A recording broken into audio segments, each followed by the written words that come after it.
The crosshairs of a Macmillan TAC 338 don't care about your gender, and a 250-grain bullet doesn't ask for permission. When the top brass in Washington wrote off the op as a suicide mission, they didn't factor in a sniper named Night Fox. This is how she proved them dead wrong.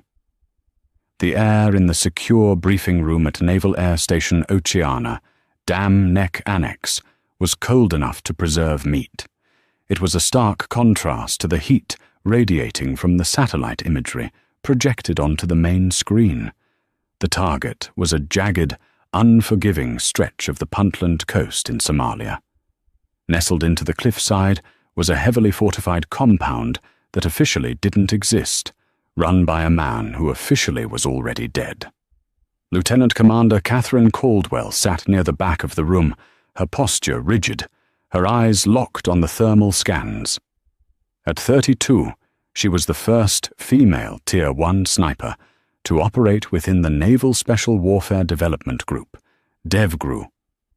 She had survived Bud-S, endured the grueling sniper school, and had outshot operators with a decade more experience. Yet, in rooms like this, inhabited by men with stars on their collars, she was still an anomaly. At the head of the table stood Vice Admiral Thomas Croft, a man whose combat experience dated back to the First Gulf War. Croft was old-school Navy, brilliant, ruthless, and entirely skeptical of modern personnel integrations. He tapped a laser pointer against the projected image of the compound. "Gentlemen," Croft began, his voice a low gravel, pointedly ignoring Caldwell's presence. "Our target is Viktor Volkov, ex-Spetsnaz, currently running a rogue private military syndicate that just acquired 3 stolen MQ-9 Reaper drones and the command and control uplink to arm them. In 48 hours, Volkov is auctioning that tech to the highest bidder in the Horn of Africa." Croft swiped to the next slide, revealing the fortress. "It's impenetrable by conventional assault. Anti-air batteries cover the airspace. A frontal amphibious assault would be a bloodbath. The only way in is to sever the head of the snake before the body knows what's happening. We need a synchronized strike. An assault team breaches the lower perimeter, while a sniper team neutralizes Volkov and destroys the primary communications dish simultaneously." Captain David Mitchell, the DEVGRU commanding officer, leaned forward. "Admiral, I'm assigning Team Trident for the breach. For the Overwatch, I'm sending Chief Gallagher and Lieutenant Commander Caldwell. Call sign, Night Fox." The briefing room fell dead silent. Admiral Croft slowly lowered his laser pointer and turned to look directly at Caldwell. A condescending smile touched the corners of his mouth. "Night Fox?" Croft repeated, the skepticism dripping from every syllable. "What is this, a Marvel comic? Sounds like a call sign cooked up by a Hollywood publicist to sell a diversity initiative, Captain. This isn't a PR stunt. Volkov has counter-sniper teams equipped with Russian-made thermal optics. The hide requires a 1,200-yard shot at a 30-degree downward angle over open ocean crosswinds. We need a shooter, not a mascot. Beside Caldwell, Chief Petty Officer Brody Gallagher, a giant of a man and her long-time spotter, tensed, his jaw tightening. Caldwell put a subtle, calming hand on his forearm under the table. She didn't blink. She didn't scowl. She met the Admiral's gaze with the cold, detached stare of a predator assessing a minor obstacle. "With respect, Admiral," Caldwell said, her voice completely devoid of emotion. "The wind off the Puntland coast averages 15 knots, gusting to 20. The 30-degree declination shifts the bullet's point of impact up by precisely 2.4 milliradians at that distance. I accounted for this in my preliminary ballistic charts before you even walked into the room. You don't have to like my call sign, sir. You just have to like my hit rate, which is currently 100%. A few operators in the room shifted uncomfortably, stifling grins. Croft's eyes narrowed. He hated being corrected, especially by a junior officer, and especially in front of his men. "Fine, Night Fox," Croft sneered. "But if you miss, or if you compromise this team, the blood of every man on Team Trident is on your hands, and I will personally see to it that your career ends in a basement pushing papers." "Understood, Admiral," Caldwell replied evenly. "I don't miss."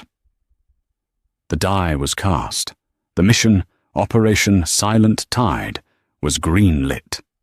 But as Caldwell and Gallagher packed their gear bags that night, checking their Kestrel wind meters and meticulously cleaning the bolt of the Macmillan TAC 338, they both knew the stakes had just doubled.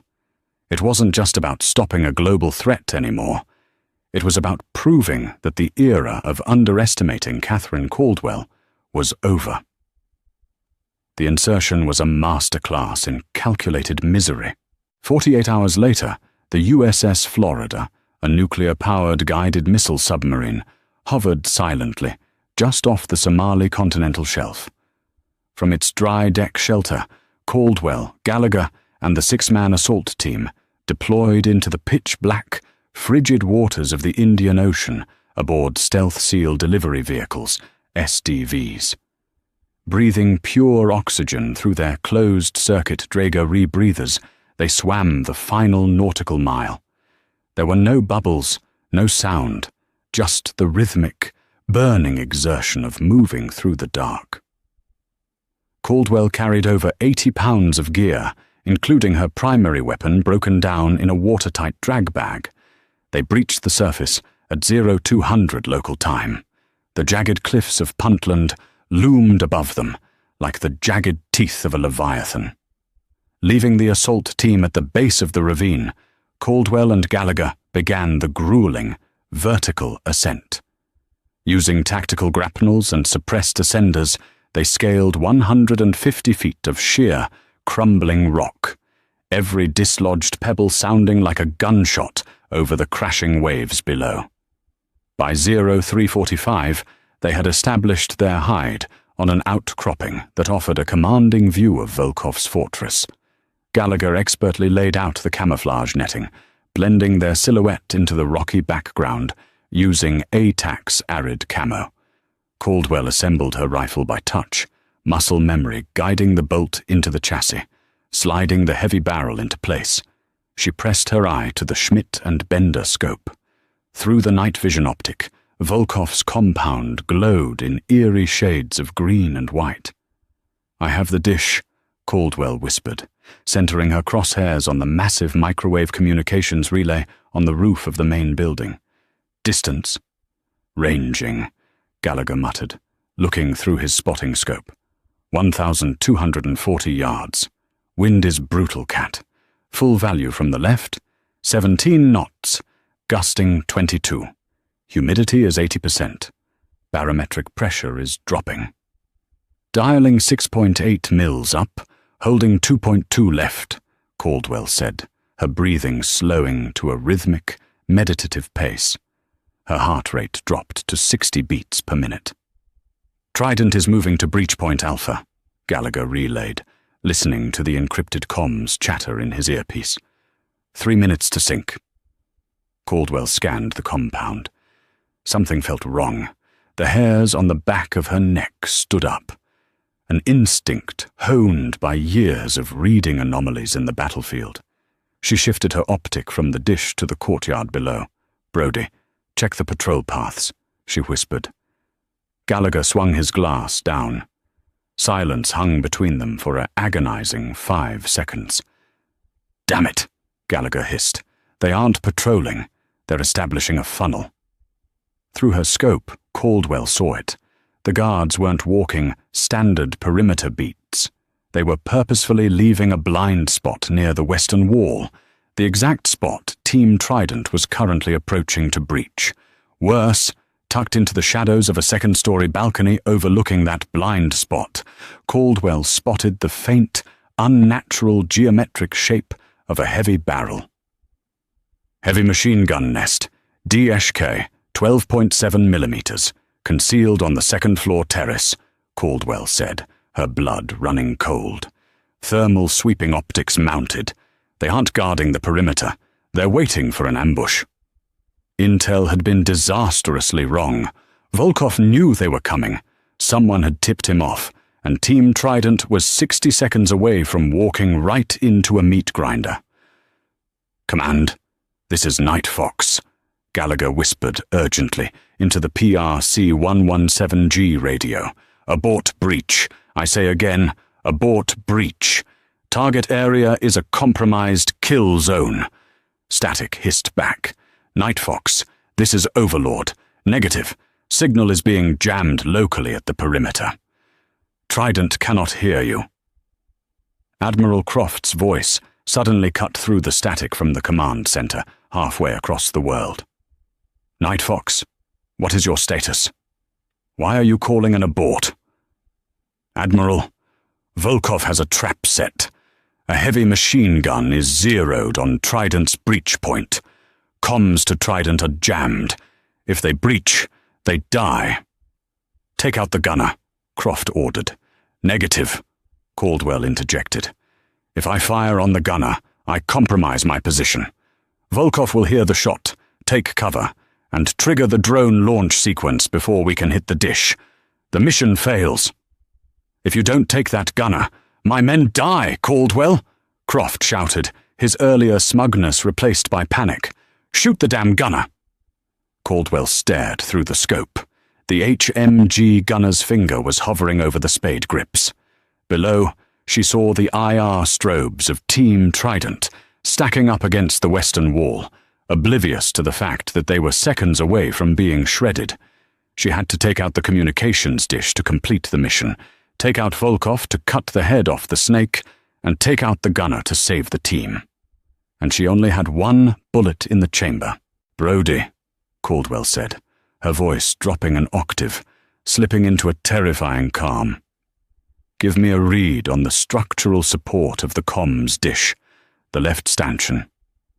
Gallagher looked at her, his eyes widening. "Cat, you can't be serious. The math on a ricochet at this distance." "Give me the read, Chief," she snapped. Gallagher locked his scope onto the metal support beam, holding up the massive satellite dish. Solid steel, angled at 45 degrees downward, directly towards the second-story balcony. "Wind hold for the stanchion. Cat, if you miss the angle by a millimeter, the bullet deflects harmlessly. Trident gets wiped out, and Volkov escapes." "I told the Admiral I don't miss," Caldwell whispered, chambering a .338 Lapua Magnum armor-piercing round. "Wind hold, Brody." "Hold 2.4 left," Gallagher said, his voice trembling slightly. "Elevation 7.1. Send it when ready." Caldwell exhaled, emptying her lungs. The world tunneled. The sound of the ocean faded. The only thing that existed was the reticle, the wind, and the math. She squeezed the trigger. The recoil of the Macmillan Take 338 punched into Caldwell's shoulder, a familiar, violent thud that she absorbed perfectly, keeping her eye glued to the optic to track the trace of the bullet. For 2.1 seconds, the 250-grain Lapua Magnum armor-piercing round tore through the humid coastal air, ripping a supersonic vacuum in its wake. At 1,240 yards, the Earth's rotation, the barometric pressure, the spin drift, and the vicious crosswind all conspired to push the bullet off course. But Caldwell had done the math. She had measured the world and found it wanting. Through the Schmidt and Bender scope, the world seemed to freeze. The heavy bullet slammed into the primary steel stanchion supporting the massive satellite dish. The kinetic energy transfer was catastrophic.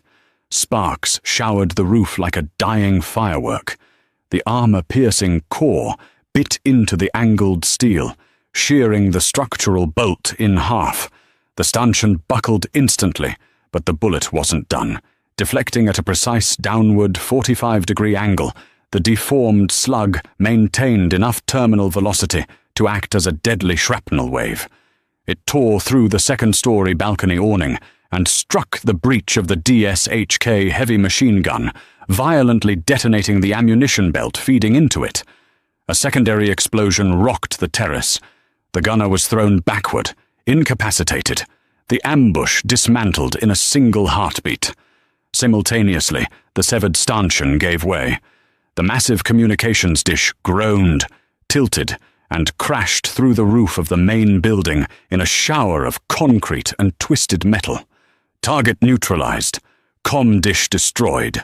Jamming signal is down, Caldwell reported, her voice as flat as a heart monitor on a corpse. She cycled the bolt, the smoking brass casing ejecting into the dirt. She immediately chambered a fresh round. On the command network, the static cleared. Chief Bones Harrison, leading Team Trident at the base of the wall, came over the net, breathing hard. "Overlord, this is Trident. We just had a secondary explosion above us, and the jammer dropped.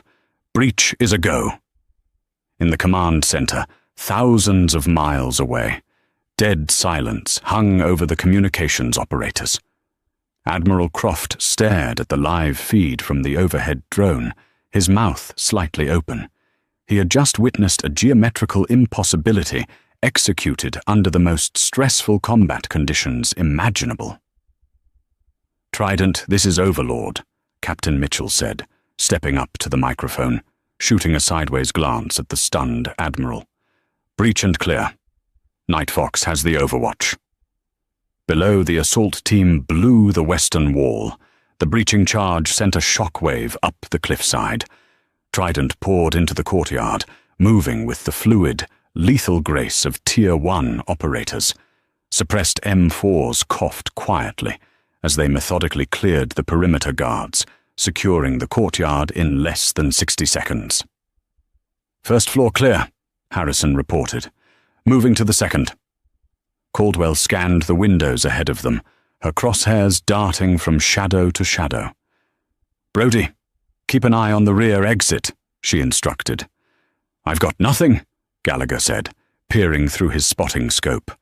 "Thermal is clean." 2 minutes passed, agonizing, sweat-drenched minutes. "Overlord, Trident."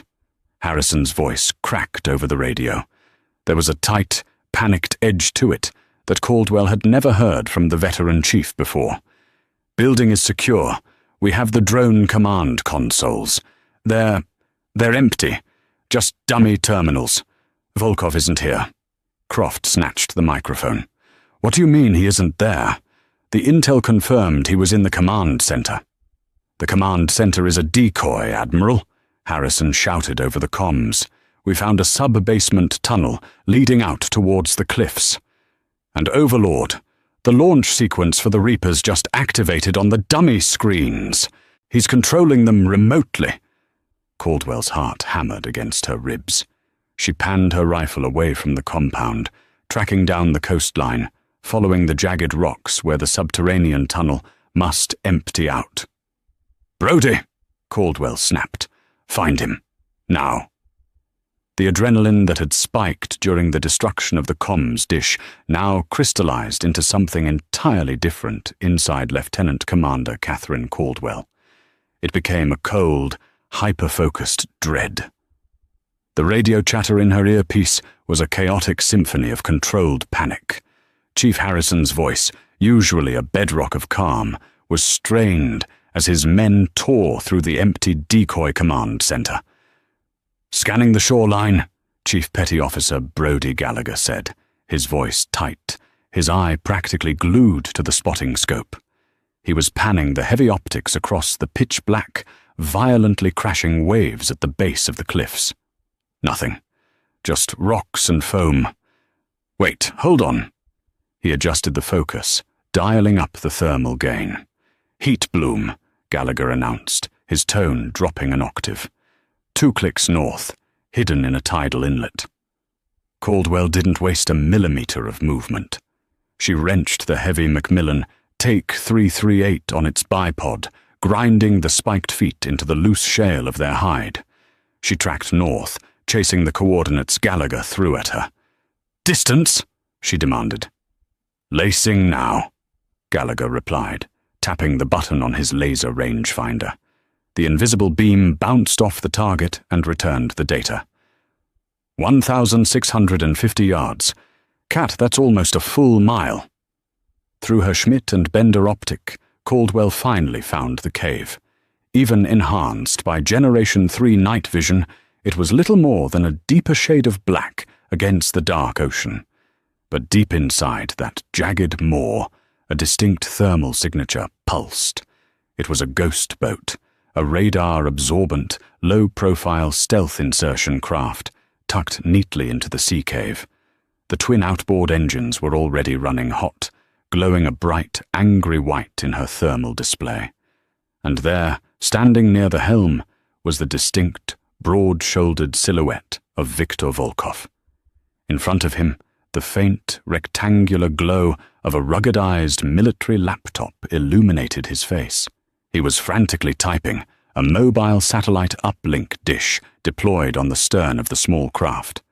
"Overlord Nightfox," Caldwell transmitted, her voice chillingly level. "I have visual on HVT. He's aboard a stealth egress craft preparing to launch. He has a mobile uplink." Thousands of miles away, in the TOC at Dam Neck, Admiral Thomas Croft stared at the main screen. The drone feed was struggling to penetrate the cloud cover, but the audio from Caldwell's transmission cut through the room like a knife. "He's initiating the final arming sequence for the Reapers," Croft barked into the mic, his previous disdain entirely replaced by sheer desperation. "Cyber Command says the handshake protocol is 90% complete. If he hits the final keystroke, those drones take off autonomously and drop their payload on the capital. Caldwell, you have less than 60 seconds to drop that son of a bitch." "Copy," Caldwell said. 1,650, Gallagher calculated frantically, the illuminated screen of his Kestrel wind meter displaying a terrifying set of variables. "Bullet drop is catastrophic at this range, Cat. You're looking at a 14.2 mil elevation adjustment. The bullet is going to drop over 40 feet. Time of flight is roughly 2.8 seconds. "Wind?" Caldwell asked, her fingers already clicking the elevation turret on her scope. "It's howling out of the north now," Gallagher said, swallowing hard. 25 knots, gusting to 30. It's a crosswind nightmare. "Hold? Hold 4.1 left," Gallagher read off. "But Cat, the boat is bobbing in the tide. It's a moving target, at a mile, in a gale. It's too much." Before Caldwell could even process the hold adjustment, the world shattered. Crack thwap. A blinding flash erupted from the cliffs directly above the sea cave, accompanied instantly by the terrifying, supersonic snap of a bullet, breaking the sound barrier inches from Caldwell's skull. A 7.62 millimeter armor-piercing round smashed into the rock face right beside her ear, detonating the shale and spraying razor-sharp stone shrapnel across her right cheek. Caldwell didn't flinch away from the scope, though a thick, warm line of blood immediately welled up and tracked down her jawline, soaking into the collar of her combat shirt. "Counter-sniper!" Gallagher yelled, his training taking over as he instinctively dropped flat against the deck. "Spetsnaz Overwatch. He's dug into the ridge above the cave. He saw your muzzle flash from the dish shot. He's zeroing us." "Ignore him," Caldwell said, her eye never leaving the reticle. "Cat, he just bracketed you. The next one is going through your optic and into your brain." "I said ignore him," Caldwell barked, her voice cutting through the wind, the crashing waves, and the panic with absolute, unyielding authority. "If I shift fire to the sniper, Volkov hits enter, the drones launch, and he disappears into the Indian Ocean. The mission is Volkov. Read the wind, Brody." In the command center, Admiral Croft listened to the audio feed, his knuckles white as he gripped the edge of the console. The room was dead silent. He was listening to a commander actively, consciously choose to take incoming, highly accurate sniper fire just to buy the 2 seconds needed to complete the objective. The realization hit him like a physical blow. He had grossly underestimated the woman behind the rifle. Crack thwap. A second round tore through the ATAC's camouflage netting directly above them, snapping a carbon fiber support pole in half. The Spetsnaz shooter had adjusted for wind. He was dialed in. "Wind is shifting. 28 knots!" Gallagher yelled, abandoning his own safety to look back through the spotting scope. "Hold 4.5 left. Elevation 14.2. Cat, he's closing the laptop. He's reaching for the final execute command." Caldwell slowed her breathing. The incoming fire didn't matter. The blood dripping off her chin didn't matter. Admiral Croft, the brass in Washington, the impossible math, none of it mattered. The world tunneled down to a circle of glass. She watched the rhythmic rise and fall of the stealth boat on the ocean swells. The tide was pushing it up against the cave wall, then dropping it into the trough. 1, 2, 3. She timed the rhythm of the ocean. She calculated the apex of the wave. She aimed not at where Viktor Volkov was standing, but where his chest would be in exactly 2.8 seconds, factoring in a drop of over 40 feet, pushed horizontally by a 28-knot gale. She placed the center of her crosshairs in empty, black space, trusting the physics, trusting her spotter, trusting herself.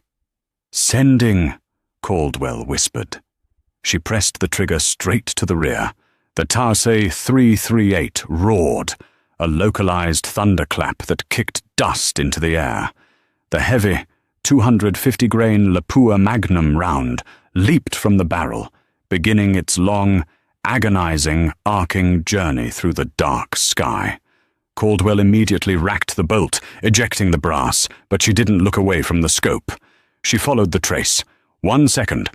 The bullet fought through the initial crosswind, drifting left. 2 seconds. The Spetsnaz counter-sniper above the cave fired his third shot. The round sparked violently off the rock directly between the bipod legs of Caldwell's rifle, throwing a chip of stone straight into her forehead. She blinked through the dust, keeping her eye open. Almost 3 seconds. Through the scope, a mile away, the glowing screen of the ruggedized laptop abruptly exploded. It vanished in a violent shower of white-hot sparks and shattered lithium batteries. The heavy point .338 round punched clean through the reinforced screen, obliterated the mobile uplink chassis behind it, and maintained enough kinetic energy to strike Viktor Volkov square in the center of mass. The impact lifted the massive Russian off his feet, throwing him violently over the stern of the stealth boat. He hit the black water of the Indian Ocean and did not resurface. "Target down," Caldwell reported, her voice completely even, as if she were reading a grocery list. "Uplink destroyed. HVT is KIA." Beside her, Gallagher let out a long, ragged breath that sounded dangerously close to a sob. He keyed his radio. "Overlord, this is Night Fox. Confirming HVT is down. Mobile command is neutralized. We are taking highly effective counter-sniper fire. Moving to secondary extraction point immediately."